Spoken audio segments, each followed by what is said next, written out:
नमस्कार दोस्तों, स्वागत है आपका हमारे YouTube चैनल पे। और बेसिक ऑफ लॉग की जो ये 5वीं क्लास है, इससे पहले हमने 4 क्लासों में लॉग के बारे में बहुत कुछ समझ लिया था, उसके एग्जाम्पल किए थे, प्रॉपर्टीज हमने स्टार्ट कर दी थी।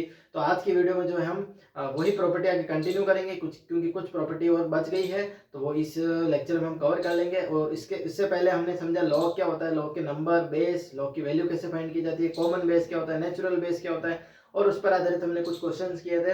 तो आज का जो है हम प्रॉपर्टी नंबर 6 तक पिछली वीडियो में पढ़ चुके थे, तो आज हम पढ़ेंगे प्रॉपर्टी नंबर 7 और प्रॉपर्टी नंबर 8। तो आइए शुरू करते हैं। क्या है प्रॉपर्टी नंबर 7, देखते हैं। देखिए, प्रॉपर्टी नंबर 7 क्या है, पहले मैं लिख लेता हूँ। प्रॉपर्टी ये कहती है कि लॉग में कोई बेस है और नंबर दे रखा है log n with base a, जो हमेशा किसके इक्वल होगा, हमेशा इक्वल होगा log m into n with base a के इक्वल होगा। ये चीज आपको ध्यान में रखनी है। और इसके बाद वाली प्रॉपर्टी भी इसी पर आधारित है, बस थोड़ा सा चेंज है जो हम अगले इसके बाद जो है इसके क्वेश्चन करेंगे, उसके बाद समझेंगे। इस प्रॉपर्टी में क्या है, इस प्रॉपर्टी में हमें सबसे पहले ये देखना है कि बेस हमेशा क्या होगा, सेम होगा। और बीच में क्या लगा हुआ है, प्लस लगा हुआ है। जब बेस सेम हो, प्लस लगा हुआ हो बीच में, तो ये जो आपको नंबर दिख रहे हैं m इंटू एन, ये क्या जाएंगे, मल्टीप्लाई में जाएंगे। समझ में आया? एक बार वापस मैं रिपीट कर लेता हूँ। जब बेस सेम है और नंबर दोनों जो है वो दे रखे हैं और बीच में क्या लगा हुआ है, प्लस का साइन लगा हुआ है, तो जब बीच में प्लस का साइन लगा हुआ है तो इन दोनों को हम क्या करेंगे, आंसर में मल्टीप्लाई करके यहाँ लिखेंगे। अब एक एग्जाम्पल मैं बता देता हूँ, तो आपको क्या है समझ में आ जाएगा। एग्जाम्पल जैसे मैंने आपके सामने ले लिया, log 9 with base 3 plus log 3 with base 3, और इसका हमें आंसर निकालना है। हालांकि हम इस क्वेश्चन को देखो अलग अलग लॉग की वैल्यू फाइंड करके भी निकाल सकते हैं, पर वो थोड़ा लंबा हो जाएगा और हमें क्या इस प्रॉपर्टी को समझना है, इसलिए हम यहाँ पे इस प्रॉपर्टी का अप्लाई कर रहे हैं। तो ये देखो, इसको अलग सॉल्व करोगे, इसको अलग सॉल्व करोगे और दोनों को जोड़ दोगे तो भी आंसर तो वही आएगा जो इस प्रॉपर्टी से आएगा। पर हमें क्या करना है, इस प्रॉपर्टी को सीखना है, तो हम इस प्रॉपर्टी की सहायता से ये सॉल्व करेंगे। सबसे पहले देखा, बेस क्या है, सेम है, यानी आंसर में बेस भी क्या आएगा, 3 ही आएगा। अब देखा बीच में प्लस है, प्लस का मतलब क्या होता है, पास पास आना, जुड़ना। और जब पास पास आने का मतलब क्या हुआ, 9 और 3 के क्या हो जाएंगे, मल्टीप्लाई में हो जाएंगे। क्या हो जाएंगे, मल्टीप्लाई में हो जाएंगे। तो इस तरीके से हम इस प्रॉपर्टी को याद रख सकते हैं कि प्लस का मतलब क्या होना, पास पास आना, और पास पास आने का मतलब क्या होगा, दोनों नंबर जो है वो मल्टीप्लाई हो जाएंगे।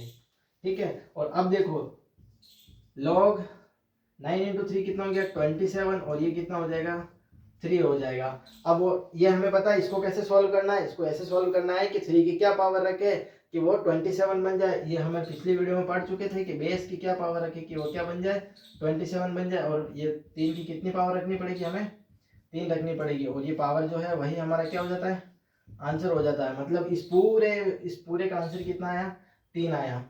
इस पूरे का आंसर कितना आया, 3 आया। अब देखो, इसको अलग अलग सॉल्व करके करेंगे ना तो भी आंसर सेम ही आएगा। कैसे आएगा वो मैं बताता हूँ,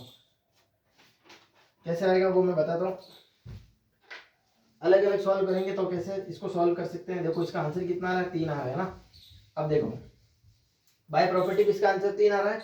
और हम जब नॉर्मल सॉल्व करेंगे, नॉर्मल कैसे सॉल्व करते हैं कि 3 की क्या पावर रखी कि वो क्या बन जाए, 9 बन जाए। तो हमने देखा यहाँ पावर कितनी रखनी पड़ेगी, 2। और ये प्रॉपर्टी पिछले लेक्चर में हमने पढ़ी थी कि दो नंबर और बेस अगर दोनों इक्वल हो तो इसका आंसर कितना आता है, 1 आता है। ये याद रखना है, नंबर और बेस इक्वल यानी लॉग की वैल्यू कितनी आएगी, 1 आएगी। और यहाँ से हम इसका आंसर कितना लिख सकते हैं, 1 लिख सकते हैं। और 1 + 2 बीच में प्लस है यानी प्लस, और दोनों मिलके कितना हो जाएगा, 3 हो जाएगा। मतलब प्रॉपर्टी से भी कर सकते हो, इससे भी कर सकते हो, परंतु हमें प्रॉपर्टी समझनी है, इसलिए हमें किससे करना है, प्रॉपर्टी से समझना है करना। अब चलते हैं हम इसके नेक्स्ट प्रॉपर्टी के बारे में। प्रॉपर्टी नंबर 8 जो है वो लगभग इसी के इक्वल है, बस इसमें थोड़ा चिन्ह का फर्क है, यानी साइन का फर्क है, प्लस माइनस का फर्क है, वो मैं यहाँ चेंज कर लेता हूँ। ये हो जाएगी हमारी प्रॉपर्टी नंबर 8 हो जाएगी। ये हमारी क्या हो जाएगी, प्रॉपर्टी नंबर 8 हो जाएगी। और इसमें हमें क्या देखना है, यहाँ होगा माइनस, और जब माइनस आ जाएगा बीच में यानी क्या हो जाएगा, नंबर क्या हो जाएंगे, डिवाइड में चले जाएंगे। नंबर डिवाइड में जाने का मतलब क्या होगा, m/n हो जाएगा। ठीक है। प्लस मतलब पास पास आना, पास पास आना मतलब दोनों मल्टीप्लीकेशन, और डिवाइड मतलब क्या हो जाएगा, m/n।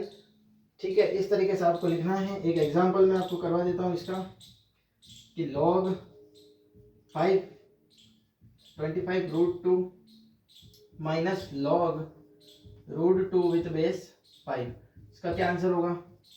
अब देखो, आप इसको जब बेसिक से करने जाओगे तो ये थोड़ा लंबा हो जाएगा। क्यों हो जाएगा? क्योंकि 5 की क्या पावर रखेगी वो 25√2 बन जाए, काफ़ी कॉम्प्लिकेटेड है, काफ़ी सोचना पड़ेगा। परंतु अब प्रॉपर्टी ध्यान में रखोगे तो इससे डायरेक्ट आंसर आ जाएगा। पर प्रॉपर्टी क्या बोलती है कि बेस है इक्वल 5, यानी आंसर में भी बेस कितना लिखना पड़ेगा? 5 लिखना पड़ेगा। और ये 25√2 बीच में नेगेटिव और ये √2, मतलब ये दोनों तो कहाँ जाएंगे? डिवाइडेशन में जाएंगे, दोनों क्या जाएंगे? भाग में जाएंगे। और जब हम इसको सॉल्व करेंगे तो √2 से √2 कैंसिल हो जाएगा, बचेगा कितना? log 25 विद बेस 5 बचेगा। अब इसको आप आसानी से सॉल्व कर सकते हो कि 5 की क्या पावर रखेगी वो 25 बन जाए, मतलब 5 का स्क्वायर होता है 25, स्क्वायर मतलब पावर 2, और इसका आंसर कितना हो जाएगा? 2 हो जाएगा। इसी पर आधारित एक और क्वेश्चन ले लेते हैं, थोड़ा अच्छा क्वेश्चन है, वो ले लेते हैं एक और। आई थिंक आपको समझ में आ रहा होगा, समझने जैसा कुछ है नहीं इसमें, नॉर्मल सी बात है जो आपको ध्यान में रखनी है। एक एग्जांपल और ले लेते हैं इसका, log 7 √18 माइनस √11, बीच में हम लगा लेते हैं प्लस log √18 प्लस √11 और 7। ये जो है प्रॉपर्टी नंबर 7 पर आधारित क्वेश्चन है। देखिए अब देखो, इसमें देखा हमने बेस सेम यानी बेस हमें रखना पड़ेगा 7, बीच में रखा प्लस, प्लस का मतलब जुड़ना, जुड़ने का मतलब नंबर क्या आएंगे? पास पास आएंगे, पास पास आने का मतलब क्या हो जाएगा? मल्टीप्लाई हो जाएगा √18 माइनस √11, और मल्टीप्लाई कितना हो जाएगा? √18 प्लस √11। और ये देखो a minus b a plus b, यानी a square minus b square, √18 के स्क्वायर माइनस √11 के स्क्वायर कितना होता है? ये हो जाएगा आपके 18 माइनस, ये हो जाएगा 18 माइनस 11, और 18 में से 11 जाएंगे तो कितना बचेगा? 7 बचेगा। और अभी पिछली प्रॉपर्टी हमें याद हो गई होगी अब तक तो, कि नंबर सेम बेस सेम यानी इक्वल कितना आएगा? 1 के इक्वल आएगा। तो इसका आंसर हमारा कितना हो जाएगा? 1 आ जाएगा। ये था प्रॉपर्टी पर आधारित। इस पर आधारित एक और क्वेश्चन कर लेते हैं। चलो एक क्वेश्चन और दे देता हूँ मैं, एक एग्जाम्पल और दे देता हूँ कि log 9 with base 3 minus log 3 with base 3, तो इसका क्या आंसर आएगा? तो देखिए यहाँ देखिए ये कितना है? log 9 with base 3 minus log 3 with base 3, दोनों में बेस इक्वल, यानी कि आंसर में भी हमें क्या करना पड़ेगा? आंसर में भी बेस क्या लगाना पड़ेगा? 3 लगाना पड़ेगा। बीच में नेगेटिव साइन यानी डिवाइड में जाएंगे, दोनों नंबर डिवाइड में जाएंगे, मतलब 9/3 हो जाएगा।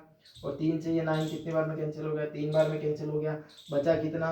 log 3 विथ बेस 3, और अभी तक तो याद हो गया होगा शायद कि नंबर और बेस सेम, यानी आंसर कितना आएगा? 1 के इक्वल आएगा। तो ये थी आज की हमारी प्रॉपर्टी नंबर 7 और प्रॉपर्टी नंबर 8। आगे नेक्स्ट बात करेंगे लॉग की कुछ और एग्जाम्पल, अभी तक जितना पढ़ा उन सब सारा को साथ में एग्जाम्पल करेंगे। तो थैंक यू सो मच, आज के लिए बस इतना ही, धन्यवाद।